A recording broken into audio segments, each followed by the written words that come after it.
Hello, everyone. Good morning, good afternoon, and good evening, wherever you are around the world. And welcome to this special episode of Experience the Power of Love, Peace, and Harmony. My name is Zakota, and it is a great joy, honor, and a privilege to be here today. I am the associate producer of this show, and we've got a special show in store for you today. This completes our three-part series on Black History Month, which we've been featuring special guests in conversation on this very important topic throughout the month of February. And I am delighted to introduce to you our host for today's show, Venye Wong. And Venye is a master teacher and healer at Master Sha Tao Center Global, the co-lead of the Global Health and Wellness Program, as well as former director of the Love, Peace, Harmony Foundation. Vanier has worked in international nonprofit organizations and governments on social health justice policy, restorative healing programs, and community development. She was a consultant and lead educator in organizational change, strategic leadership, and capacity building. In addition, Vanier has passionately worked on vital humanitarian issues such as mental health, poverty, homelessness, violence against women and children, social economic justice, and gender and racial equality here in Canada, as well as in Africa, Southeast Asia, Central America, Europe, USA, and the Caribbean. And we're delighted to have her in-house with us today. Let us welcome Vanier. Thank you, Vanier. Thank you, Zakota.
Welcome, Coach Carey.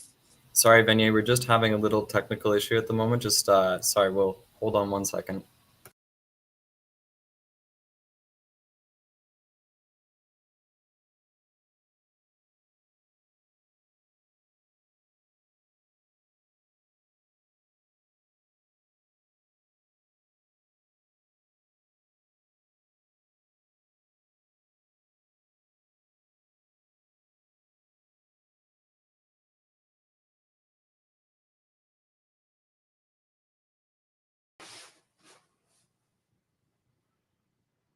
Hi. Are we on now? Yes? Okay. All right. Wonderful.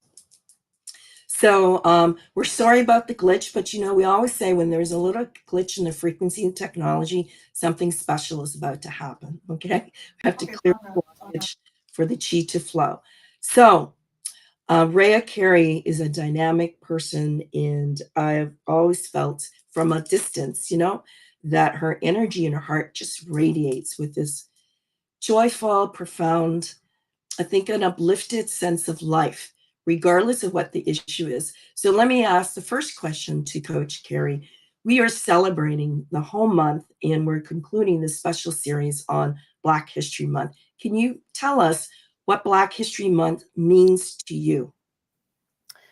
Thanks for having me, and agreed. I've always felt connected to you as well, and Vanessa, Sabrina, and Alexia have always shared such great things about you. So really happy to be here.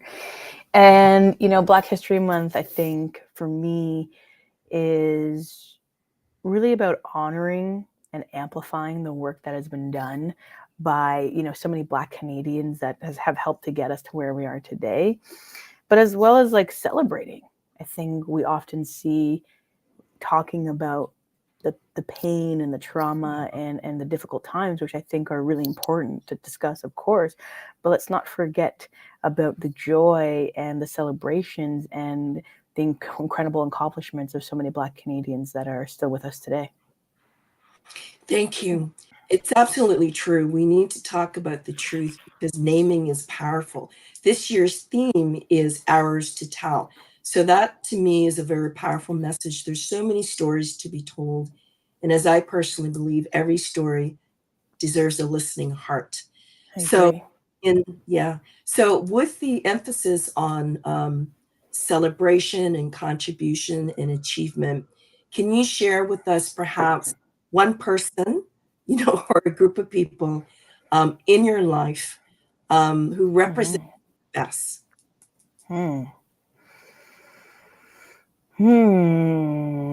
Great question. I think I'm really inspired by anyone who's been really doing this work, whether that's been in standing up for our rights, whether that was, fighting in the Civil War when we were, the Underground Railroad and how slavery was abolished in Canada 30 years prior to the US. That was such a big pivotal moment, I think, in really showcasing allyship. And then I think the top person that I'm really inspired by, which I always feel has really passed the torch down, not just to me, but to all of us, is my mom. And my mom is Rosemary Sadler. She's one of the catalysts as to why we have Black History Month in Canada. And she's also the reason why we now have Emancipation Day, August 1st, recognized in Canada, because of all her hard work, her activism, and being a champion for Black history. So she's really inspired me, and now it's been a lot of the work that I'm passionate about doing. Well, everyone, I don't know Rosemary, but thank you, Rosemary, and thank you, Raia, for sharing that little bit of personal history about your mom. And we had Dr. Consuelo Rockman come here, and her response to that question was all the Black women before her. Yes. This incredible generation of women we may or may not be biologically related to, but really broke those ceilings and paved for everyone to benefit. And when I say everyone, myself included, because the issues of equity, human rights, are gender rights, are much more than that. It's labor rights and much more, because that's I think, defining moment for us as a human race, as a human family. Can we see ourselves in one another without distinction, but from a recognizing what I call the Tao or divine creation in all of us. So absolutely, honor your mom, and I thank you for bringing her little story in. So I understand that when I saw your campaign for Nike, and you saw that? Yes, I did. Can you please tell us about that campaign, why it's important, and what can people get out of it, like your story and why that story? Yeah. Well, thank you for watching that. I had no idea. And it was pretty cool because never in my life had I thought that a big brand like Nike would, excuse me, want to work with, a queer plus size Black woman, that, my intersectionality, how I identify. So it was pretty profound. And not only did they want to do, a campaign that featured me, they really took the time to share my story and my upbringing and how I was bullied and what I'm passionate about. And I think the biggest message in that campaign was about, it doesn't matter who you are, where you're from, or how you identify.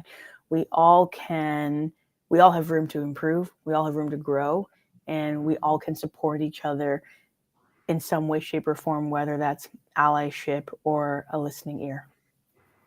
Thank you. Mm-hmm. Maybe share a little bit about, we talked a little bit about allyship, previously, but we didn't have a chance to go deeper. So if you were in front of a classroom now, a diverse classroom in terms of race, size, ethnicity, and age, and they asked you, Coach Carey, what can we do to demonstrate stronger allyship? What would that mean? Mm-hmm. Yeah, I feel like I get asked this question a lot, and I don't think there's one thing that you can do for allyship. I think it's really more of a mindset about how we all have a heart beating in our chest. We're all human. And if we can show up to the world with, leading with love, as I always say, to treat everyone with kindness and respect and how we would like to be treated, I think that is the idea of allyship. But more importantly, not just allyship where I'm not racist, but turning it into active allyship. Would you stand up for something if you saw or heard someone say something that could potentially hurt a community? I think that is the big thing that I want to share with people, is that, allyship is great, but for the world to continue to change, we've got to move into active allyship, because we all have a level of privilege. So in some way, we all have a space and place to be an active ally. That might be, correcting someone who maybe used someone's wrong pronouns. That might be correcting someone on a terminology. That is still a way that someone can demonstrate active allyship. Thank you for that. I appreciate what you're saying. It's almost like, we use this term, right? One sentence secret. I think, there isn't one way. It's really a Exactly. mindset, a way of being, right? A way of moving forward. Yeah, Exactly. that's amazing. Are you able to share with us, without going into detail, what are some of the innovative projects or initiatives that you're leading in terms of bringing organizational change to Sick Kids Foundation in Toronto? Yeah, for sure. I think one of the biggest things I started working on when I got there, is really looking into policies and procedures. Because, if we think about systemic racism that has been embedded in organizations before any of us were here, obviously every new person that comes into the organization is just following suit. So they don't realize that some of the things they might be doing could inadvertently and obviously might be hindering other communities. So within the recruitment space, we, sometimes we make sure that we don't see the names. We focus on just what that person's qualifications are, because oftentimes people who have a diverse sounding name get less callbacks than white sounding names, right? Statistically, or, education and training. I can't expect that every single person is going to be on the same page that I am about diversity and inclusion and equity, but can I teach them and call them in and bring them along the journey with us? I have to be able to provide them with enough tools and resources to be able to then take that and implement it into their life. So I would say those are probably the two biggest pieces. Thank you. I'm going to share a personal story with you about my son. Yes. So my son is biracial. He's African American and Chinese. And I recall him saying to me when he was about 7, he loved games. This generation is different. They're on their games, and For sure. he taught me how to use a phone and get on Facebook. But what I wanted to just share was, obviously he's grown up in a household with myself, very conscious, who for many years was politically and socially active, as a way of expressing to bring societal change. And I moved more into healing work now. And he said to me, Mom, why did you name me this name? His name is Yun Wai Wang Johnson. Yes, so Yun Wai, it's a Chinese name. And I said, so I listened to him, he's 7 years old. He's talking to me. And he said, I said, are you uncomfortable with that name? Has something happened? He says, well, the kids make fun of me. He says, but I'm thinking about when I get my job, they're going to look at my name and they're not going to interview me because I have this name. And he wanted to change his name. So that really made me aware differently as a parent. I've always been a conscious parent, but Sure. all those unrecognized messages that a young person who is biracial or multiracial are simply not part of the dominant culture already at a very young age is understanding that his opportunity to be recognized, succeed, can be hampered because of people's perception that he's Chinese. And when they look at him, then he has the duality of what he always says to me, not being accepted fully in a Chinese context or an African Black context. So what are your thoughts to that? I mean, you must work a lot with young children who come through our this way. Yeah, I completely can understand and really resonate with that, and that speaks to his intersectionality, where as a biracial man, the world already potentially, interacts with him differently. Now, add on the fact that he also has a name that is is a Chinese name, and I'm assuming that he doesn't necessarily fully look Chinese. Not to say that anyone has to look Chinese, but when they see him, they probably are looking at a Black man, is what people mostly think. And that can be tough because you're trying to move through the world as your blended identity, but the other groups that you want to connect with are also the ones that are making it difficult, because I imagine in the Black community, he might not feel as connected there sometimes as well. And in the Chinese community also maybe not always feeling fully connected. So that can be tough. But I think it really comes down to, helping people learn how to break down their unconscious bias. Right. Because that's really what's probably showing up. So it's not about him, it's more so about them.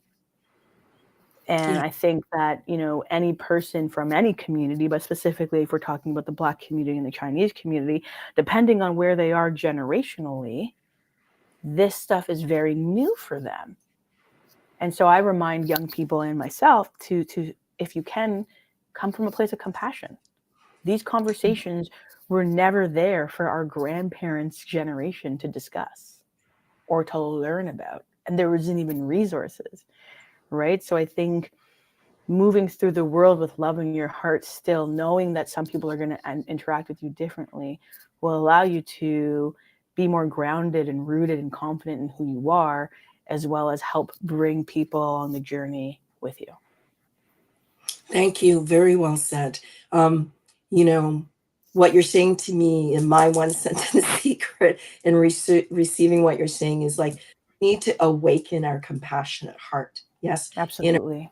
In others, and hold that sacred space, for all, as difficult as it can be, either to self-examine or to express something that could be very painful. And I have reflected back around the resilience, the resilience that I believe we inherit from our ancestors. It's in our field, it's in our soul, love, energy, physical field. So thank you for those words of wisdom. My pleasure. Now, when I was doing a bit of, I was going back and doing a bit of research to see where we are today, like in this Toronto, right? And we know we have, wonderful members all over the world. The Love, Peace, Harmony movement is a global movement, but we just here in Toronto. And I had the opportunity to read about the anti-Black racism unit that was part of the city's response to prior to George Floyd's murder, and groundswell, worldwide positive groundswell of attention, more changes needed. Yes. So I saw that there were like 150 pages of recommendation what the city could make. I decided to pick up the phone and call old friends and allies. I've been doing this work since, I had my first protest when I was 8 years old. Let's just put it Yeah. Wow. I lived in a neighborhood where we were all immigrants, first generation or refugees, and we were poor. That's what we had in common. And there was a little parquet, and that little parquet meant a lot to the kids that walked to school, and they were redeveloping it. I just share that with you because I'm a lot older than you are. And I called some Barely. friends and said, this initiative, right? Is it making change? Yeah. And what I was really happy to hear was from people I respect, who've been doing this work for 30, 40 years. They said it's had positive impact in the communities having more resources, funding to do important work defined by the community. For example, if it's to help young Black youth, it's community set, defined, and youth are involved in the design. To me, that's amazing. And that's, they said that there isn't as much change that they've seen within the governments themselves, within the larger institution themselves. And I know that that's likely true in many places because institutions aren't created overnight. And it's hard for people to see systemic change when the executive leadership might move. So this is a long way to say, what is your hope next year if we were to have this conversation again, Coach Carey? What is your hope to see broader change in societal or institutional settings? Great question.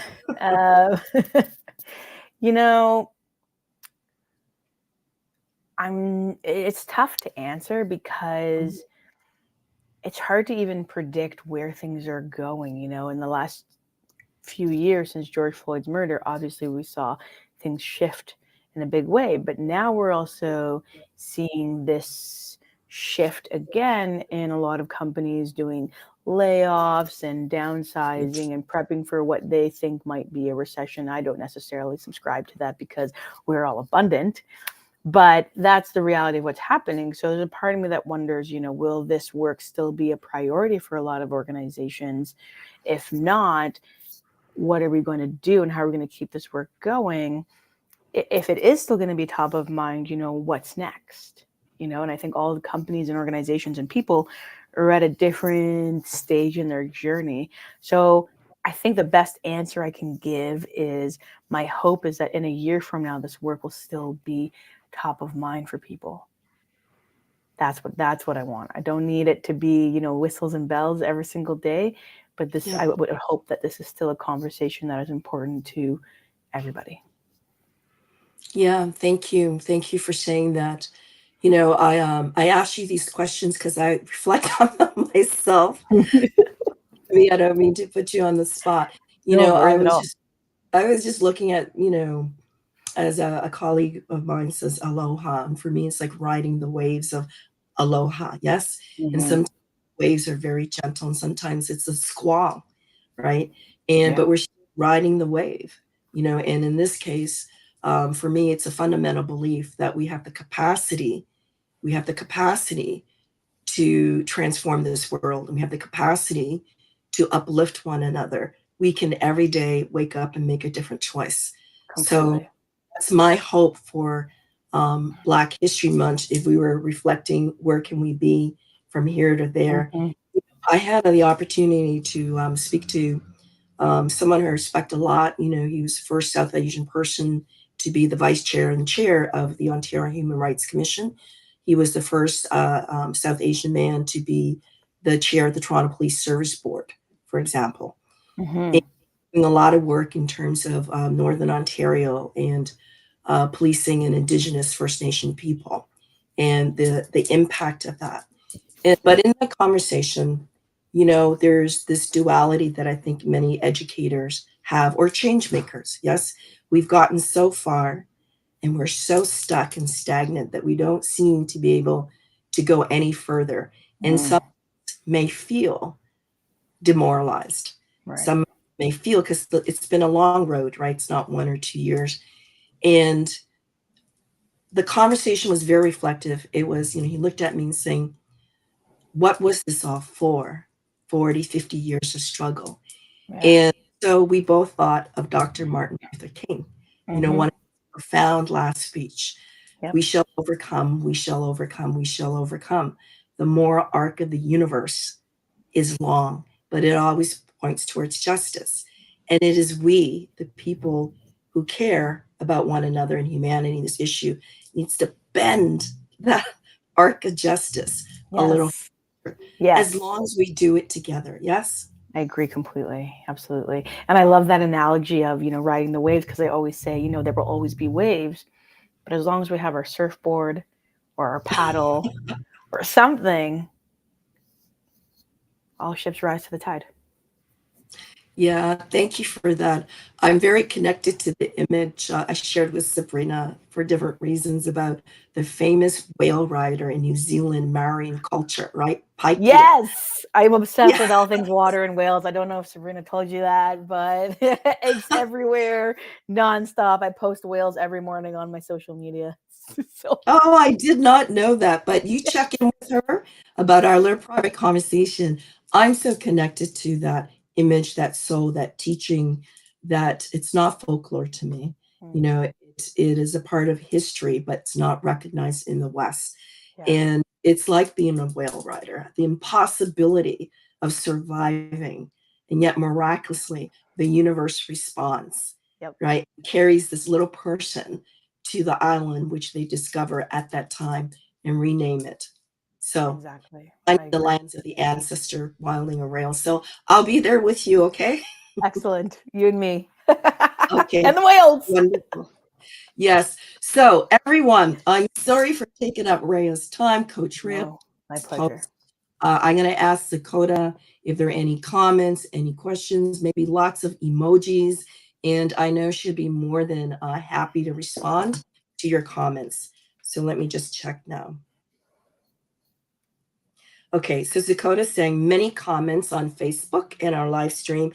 And what people are really doing is they're sending their emojis. I love that. Thank Okay, you. here are some for you, Coach Mhm. Carey. Sending lots of love and gratitude on this topic and for you. Thank you. Unji, I'm Korean.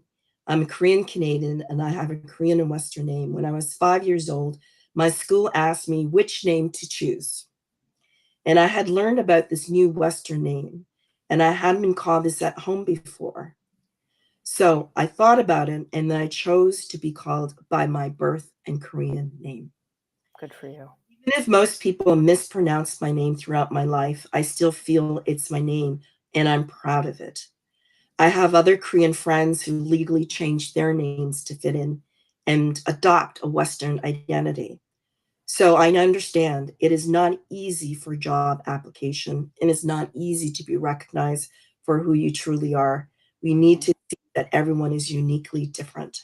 Thank you, Unji. Any comments for Unji, Coach Carey? I'm so happy that you kept your name. So much pride in that. So I hope you're going to pass that down to anyone you interact with as well.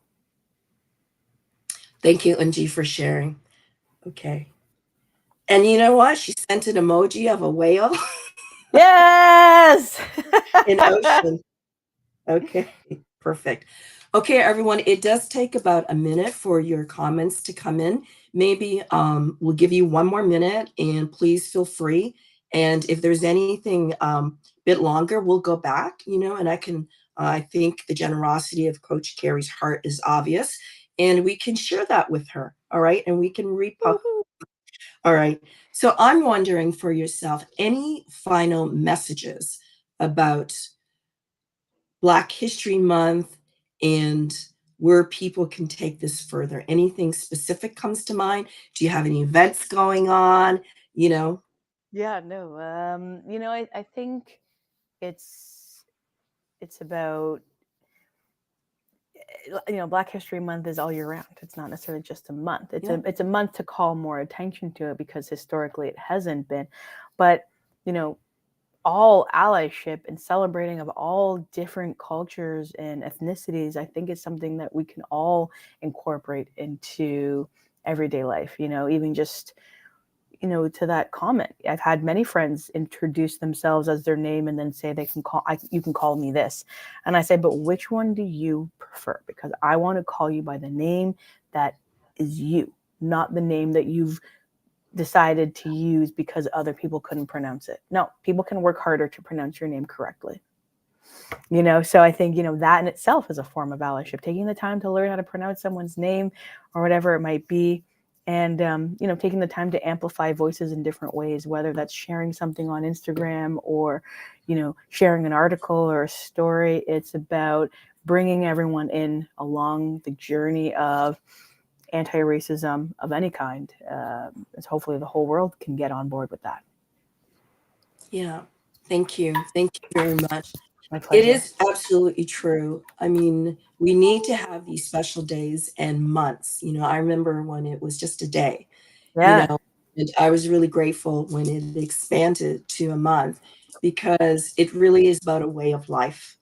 And, but we do need it because we need a special shout out to recognize gratitude and appreciation for those before, those with us now, and those that are leading, you know, into the future of this new aloha wave with our whales intact. Absolutely. All right, I'm just going to see if Dakota has anything more. Okay, we're just a final message. We thank Coach Raia and Venye so much for both of your compassion and your support. Love, love, love this conversation. Love the both of you. Okay. Sending you big love right back. Be well, and thank you so much. I look forward to meeting you in person and spending a little pause for love time. Yes, I would love that. I can't wait. Okay, thank you. Thank you so much. Bye-bye.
Deep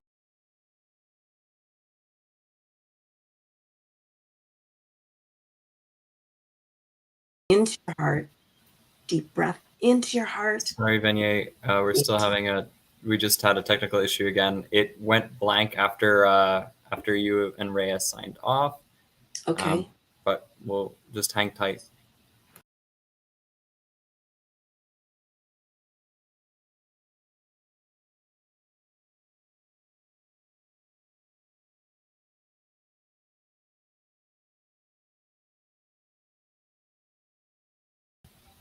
And we're back. Sorry about that, everybody. We're back. Thank you so much, Venye. We'll start the practice again. Thank you.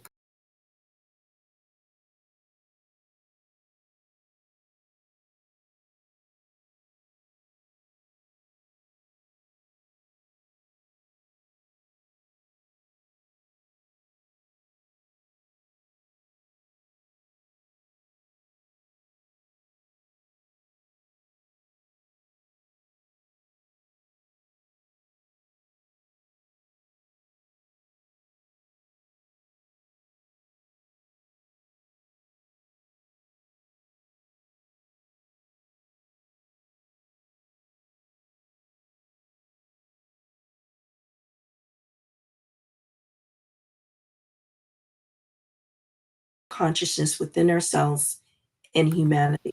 So you can make any request, everyone, for healing, transforming an issue in your life, a relationship, or just be present to that message and help uplift the celebration of humanity, the celebration of African Black people in honor of all their contributions to the world, not just to Africa, but to the world.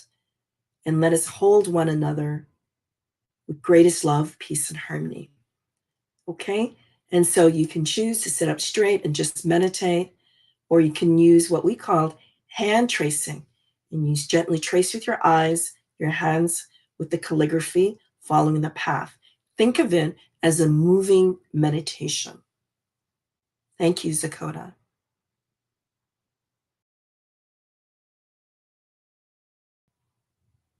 Don't forget to breathe, everyone. Deep breath in. Every breath is the message of love, peace, and harmony.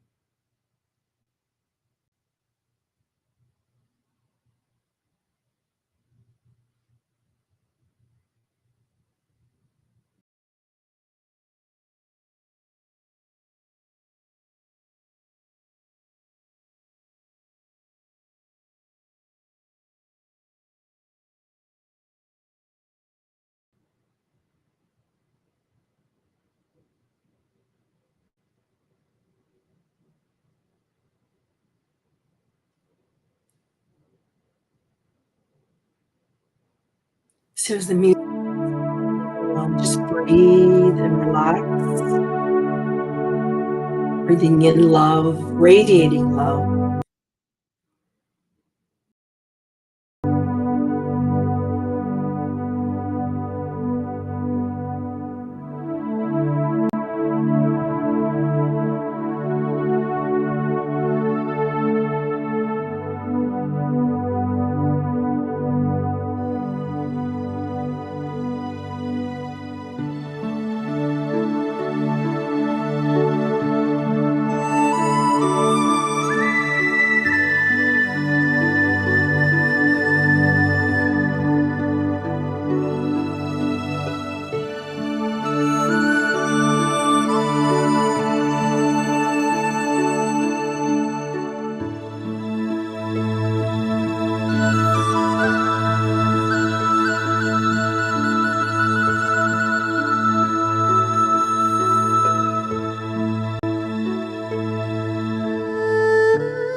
How.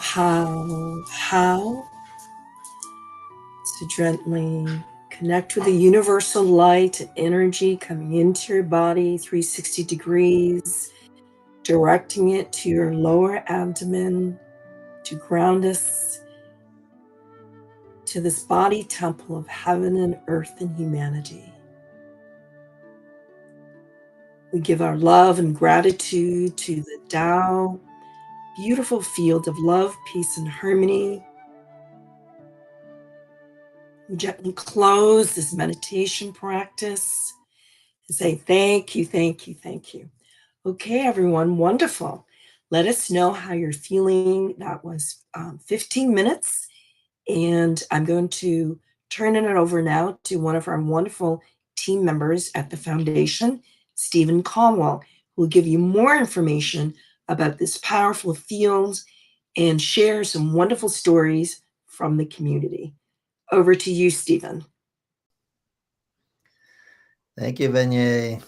And thank you, Coach Carey, today's guest on Experience the Power. Very beautiful souls, servants of humanity. What we're going to do is give you a bit of more information about joining something called the Donor Recognition Field. And this is available on our website, www.lovepeaceharmony.org. And if the AV team can bring us up to that page, we can show people what that looks like. So what Master Sha has created is a high energy, high frequency spiritual field that we can connect with.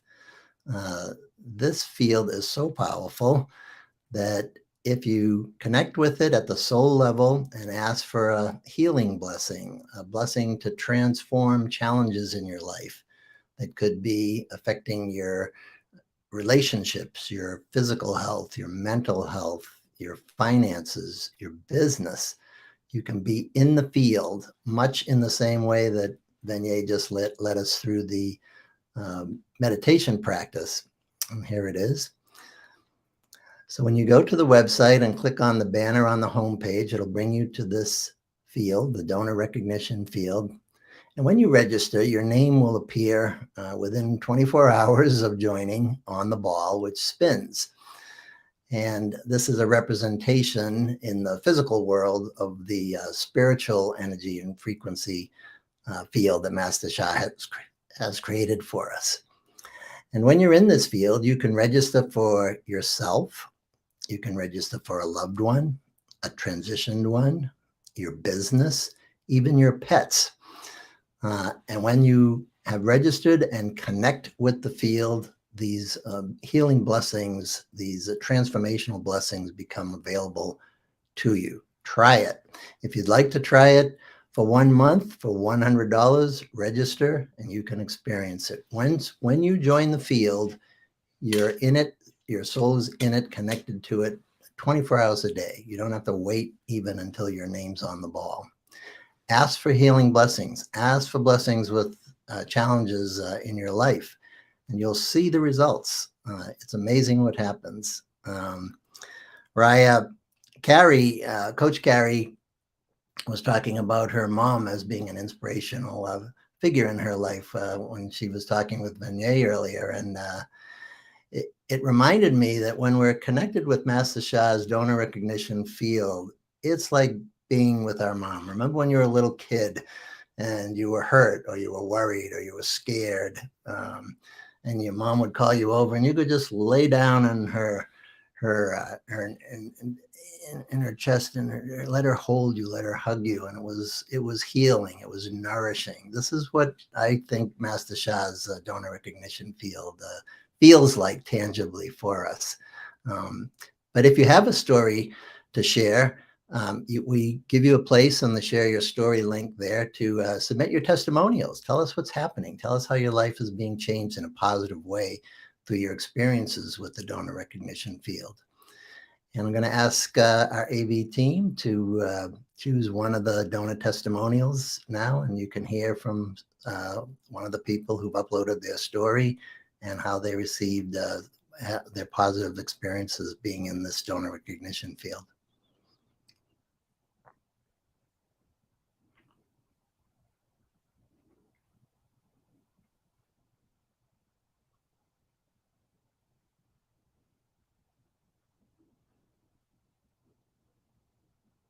So while the AV team is getting that ready, as we mentioned at the beginning, this is a new platform for us. So many people want to hear about Master Sha. They want to hear about, experience the power of the Love, Peace, Harmony Foundation.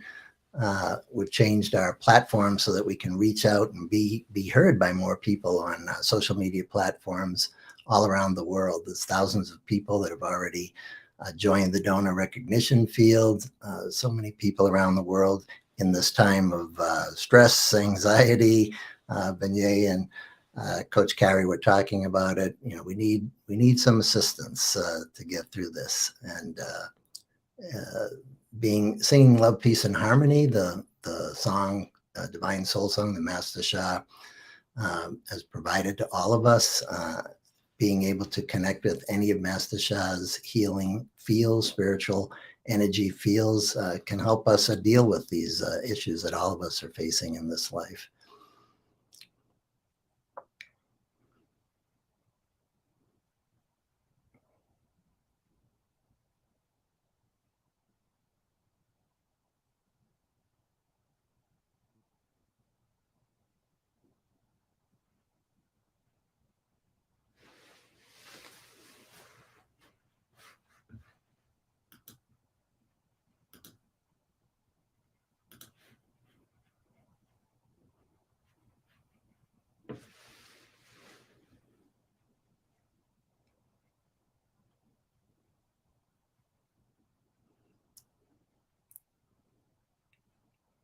So a few challenges hearing beloved Ela from the UK talk about relief from nerve pain that she was suffering chronically in her lower back by being in the field.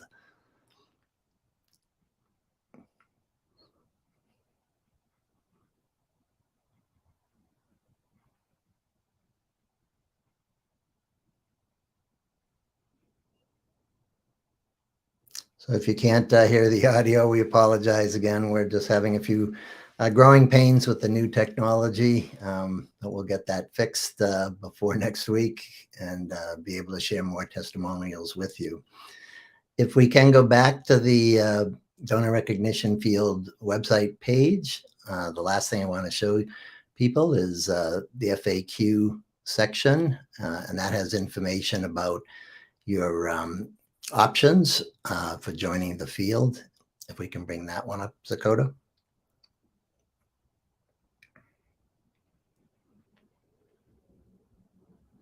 So while that page is coming up, as I mentioned, there are many ways you can join the field for 1 month at a time initially, or on a monthly basis.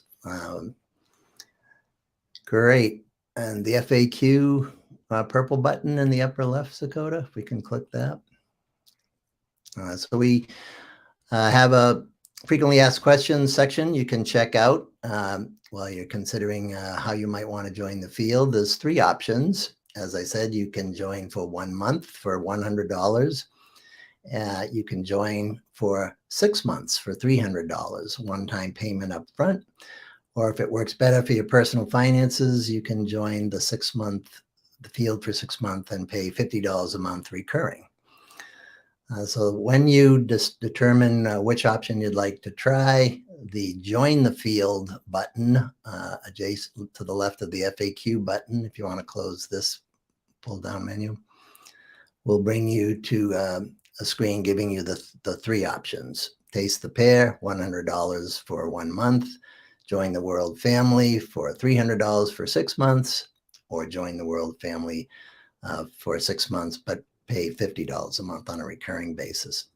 Once you join the field, you will receive an email that'll ask you a few questions about whether or not you want your name displayed on the ball anonymously, or if you want a particular spelling to appear on the ball. We'll give you that option, and then you are ready to go.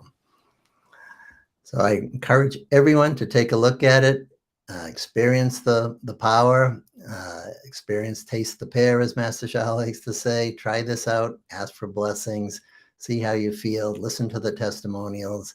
It's pretty exciting that someone like Master Shah has come on the planet at this time to help all of us deal with our personal challenges, our family challenges, our community challenges, and the challenges around the globe that Beignet and this week's special guest, Coach Carey, were describing for us. We can get through it all together. And I'll turn it back over to Beignet to thank everyone and see you all next week. Thank you. Wonderful. Thank you.